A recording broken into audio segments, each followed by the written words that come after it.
요즘 매일매일 신문을 보거나 뉴스를 볼 때마다 깜짝깜짝 놀라고 너무 아쉽습니다. 2023년 9월 현재 리비아에서 홍수가 났어요.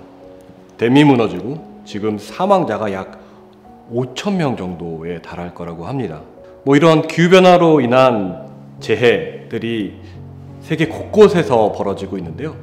캐나다에서 얼마 전에 산불이 크게 났습니다. 어느 정도 큰 규모나라고 했을 때 한반도 크기 정도의 피해가 났어요. 생각을 한번 해보세요.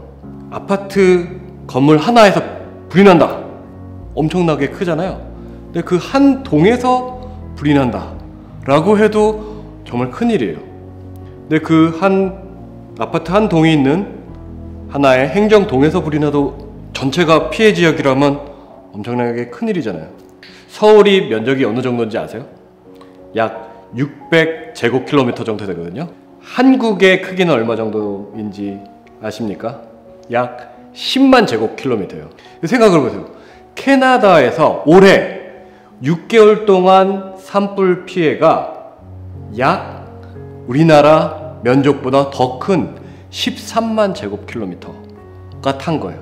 근데 캐나다만 그러냐? 그렇지 않아요. 2019년부터 20년 거의 그것도 5, 6개월 동안 호주에서도 비슷한 규모의 산불이 났습니다. 그것도 한 12만 제곱킬로미터가 탔어요.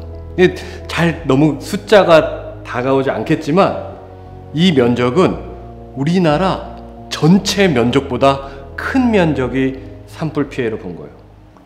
그러면 이게 다른 나라 얘기냐? 그렇진 또 않습니다. 알다시피 2020년 겨울에 울진 지역에서 불이 나서 거의 200제곱킬로미터가 탔어요. 아까 말씀드렸다시피 서울의 크기가 600제곱킬로미터입니다. 서울 크기의 3분의 1 정도가 피해를 본 거예요.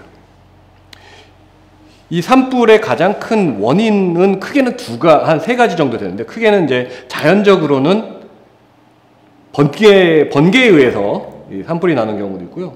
근데 번개가 친다고 다 산불이 나는 게 아니에요. 모든 나무들이 다 말라있을 때, 가뭄으로 말라있을 때 이게 다 땔감이 되는 거죠. 그래서 땔감이 된 죽은 나무들이 쓰러지거든요. 쓰러지면서 마찰열이 생겨요. 그러니까 자연적으로 그냥 성냥이 되는 거예요. 그 주변에 성냥들이 쫙 있는 거고. 그러면 그 산불이 그렇게 엄청난 속도로 광범위하게 오랫동안 타는 그런 현상들이 나타납니다. 물론 예전부터 산불은 있었고 홍수도 있었습니다. 그런데 문제는 뭐냐면 기후변화로 인해서 그런 자연재해의 강도와 빈도가 훨씬 더 강해졌다는 거죠. 이것이 지금 많은 세계 곳곳에, 그리스도 그렇고요, 독일도 그렇고요, 심지어 예전에는 산불이 나지 않았던 동유럽 국가에서도, 북유럽 국가에서도 이런 문제들이 많이 발생하고 있고요. 산불이나 홍수뿐만 아니라 폭염으로 인해서 사상자가 많이 늘어나고 있는 전 세계적인 현상들을 볼 수 있습니다. 기후변화의 영향들은 상당히 다양한데, 아까 말씀드렸던 산불, 홍수 이런 것도 있지만 가뭄도 아주 큰 기후변화로 인한 영향이라고 할 수 있어요. 많은 나라들이 공유하천, 즉 강을 같이 나누고 있는 경우가 많습니다. 대표적인 예가 미국과 멕시코의 경우인데요. 리오그란데 강과 콜로라도 강이 한쪽은 멕시코에서 미국으로, 한쪽은 미국에서 멕시코로 와요. 그러면 이걸 어차피 물은 흐르는 거니까 잘 협약을 맺어서 같이 잘 사용을 하고 있었어요. 근데 아시다시피 미국 남부와 멕시코에서 엄청난 가뭄이 계속되는 겁니다. 농작물을 키울 수 없고 산업을 돌릴 수가 없어요. 그러니까 어떻게 됐어요? 이 물을 왜 미국으로 보내야 되냐? 이 물을 왜 멕시코로 보내야 되냐? 두 국가 간에 갈등이 생기는 겁니다. 농민들은 우리가 이 물을 보내면 우리 농작물들 다 죽는다. 산업도 우리가 이 물을 보내면 우리 공장을 돌릴 수 없다. 이렇게 되니까 국가 간의 갈등들이 계속해서 발생하는 거예요. 조금 전에 말씀드렸던 캐나다에서 산불이 있었다고 그랬잖아요. 그러면 거기서 발생되는 여러 다양한 대기오염물질 다 미국으로 또 갑니다. 호주에서도 대기오염물질이 바다를 넘어서 뉴질랜드에 영향을 끼쳐요. 이런 식으로 국가 간에도 기후변화의 영향으로 인한 그런 다양한 부정적인 현상들이 나타나고 있습니다. 국가 갈등의 원인이 될 수 있다는 거죠. 근데 이게 국가 간뿐만 아니라 국가 내에서도 문제가 돼요. 대만에서 2021년 정도에 가뭄이 아주 크게 있었을 때, 대만 원래 물이 많은 지역이에요. 태풍도 많이 가고 또 그런 지역인데 물이 없는 거예요. 저수지에 물이 뭐 10%, 어느 지역은 7%밖에 안 남아요. 근데 알다시피 대만의 아주 중요한 산업은 반도체 산업이에요. 반도체 산업 중에 TSMC라는 아주 세계 최대의 반도체 파운드리 회사가 있습니다. 거기에도 물을 많이 써요. 왜냐? 화학 공정 같은 게 씻어내야 되고 식혀야 되고 이런 데 물을 상당히 많이 씁니다. 근데 가뭄이 저수된 물은 없어요. 그럼 어떻게 해야 될까요? 농업용수를 빼다가 산업용수로 쓰는 거예요. 그러면 그 내부에서는 농사를 못 짓는 거죠. 이런 식으로 물과 관련된 다양한 국내적인 갈등들도 발생하고 있습니다. 기후변화에 대응하는 두 가지 큰 정책을 미티게이션, 저감 혹은 뭐 감축, 완화라고 번역을 하기도 하는데요. 저감과 어댑테이션, 적응, 이게 크게 두 가지로 나눌 수 있습니다. 이 저감이란 부분은 한마디로 온실가스의 배출량을 줄이는 거예요. 왜? 너무나 많이 배출해 왔으니까 이제 이걸 줄여야지 기온 상승, 전 지구적인 기온 상승을 막을 수 있다라고 하는 게 바로 온실가스 저감, 미티게이션입니다. 그런데 기후변화의 영향이 먼 미래에 발생되는 게 아니라 지금 막 발생하고 있는 거예요. 근데 우리의 시스템은 거기에 대응하고 있는 그런 능력이 없어요. 그래서 지금 현 시스템을 변화하는 기후변화에 잘 적응시키도록 전환하는 것이 바로 기후변화 적응, 어댑테이션이라고 하는 것입니다. 이 어댑테이션이라는 것은 어떻게 보면 resilience, 즉 회복 탄력성하고 많이 연계가 되는데요.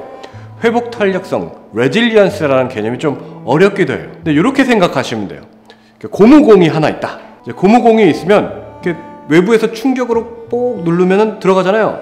근데 놔두면 올라가는, 그게 이제 resilience, 회복 탄력성의 개념입니다. 그런데 외부의 충격이 너무 강하거나 아니면 공이 이제 새들새들해서 제 역할을 못하면 다시 원상복귀하지 못해요. 그래서 기후변화 적응은 우리의 시스템이 기후변화라는 외부적인 충격이 왔을 때 어떻게 하면 그걸 잘 인식하고 준비하고 대응해서 그리고 잘 회복해서 다시 원상태를 복귀하느냐라고 하는 겁니다.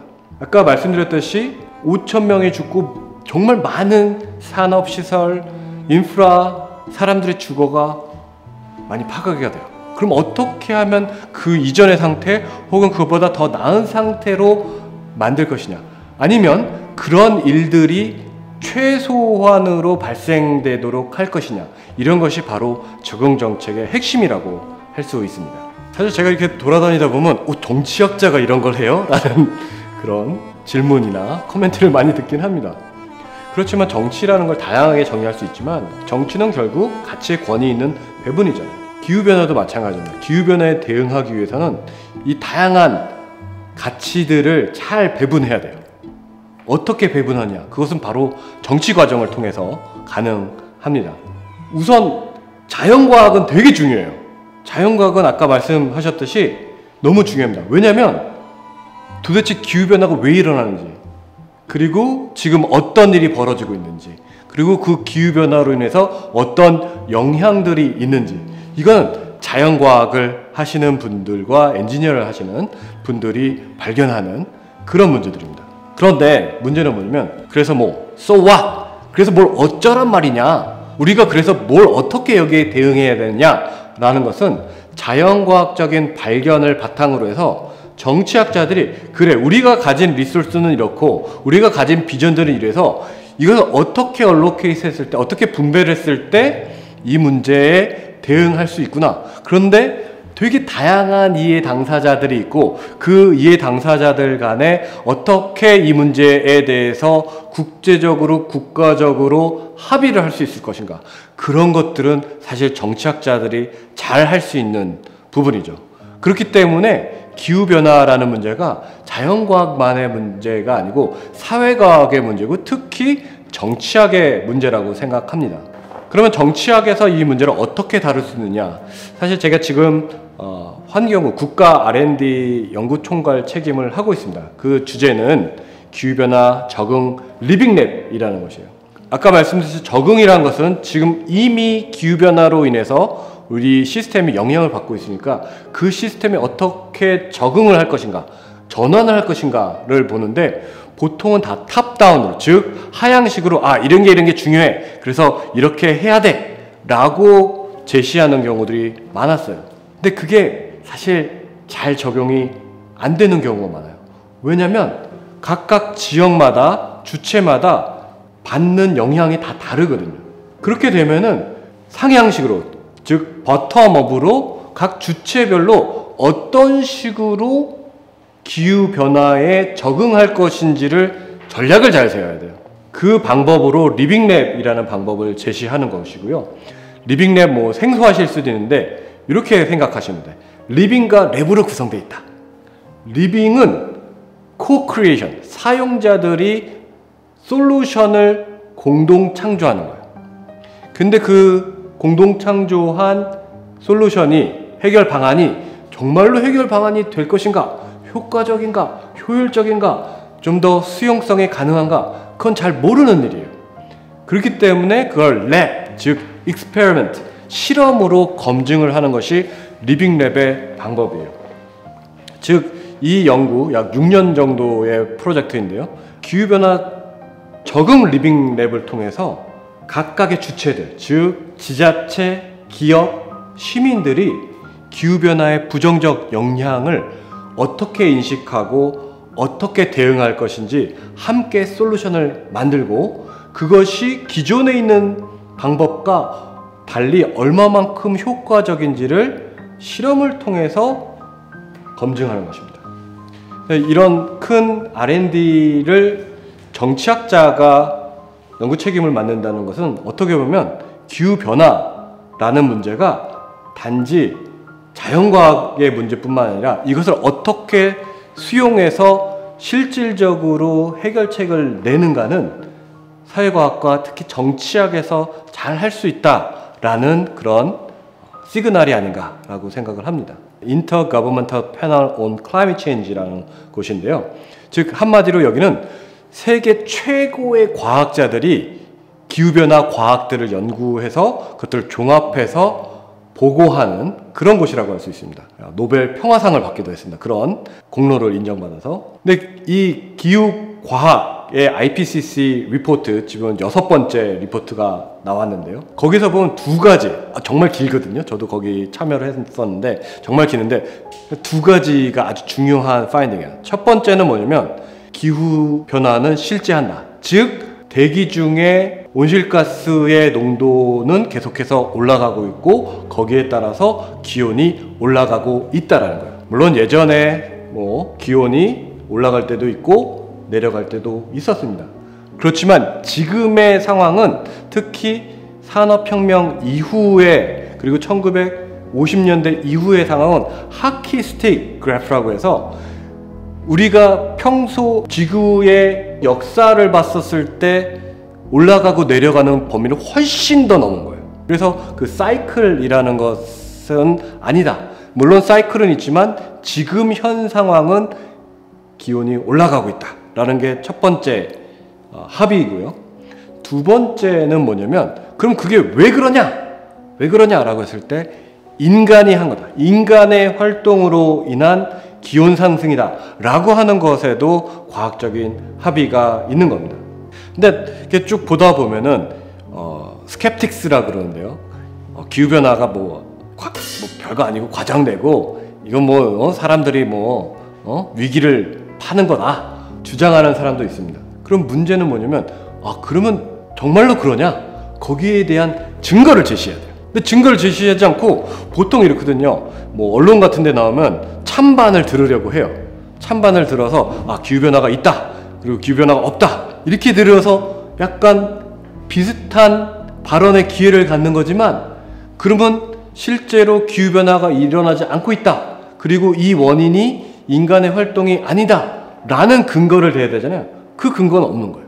실질적인 과학적 근거가 없이 단지 형평성, 뭐 언론에서 형평성이라는 측면에서 기후가 별로 위험하지 않다 라고 하는 사람들이 발언할 기회들이 생기는 거죠. 그런 측면에서 물론 뭐 새로운 증거들을 계속해서 제공받는다면은, 왜냐면 IPCC라는 게 그 모든 증거들을 다 종합해서 메타 분석을 하고 그걸 바탕으로 해서 이제 연구 결과물들을 공유를 하는 거거든요. 근데 새로운 결과물들, 즉 기후 변화와 위기가 과장됐다, 그리고 이게 인간이 만든 게 아닌 거다 라는 것이 아주 엄밀한 과학적 방법론을 통해서 뭔가 새로운 증거들이 제시되면은 또 많은 사람들이 리뷰를 하면서 그게 얼마나 타당한 주장인지, 그리고 그 데이터라든지 검증 방법들이 맞는지를 볼 겁니다.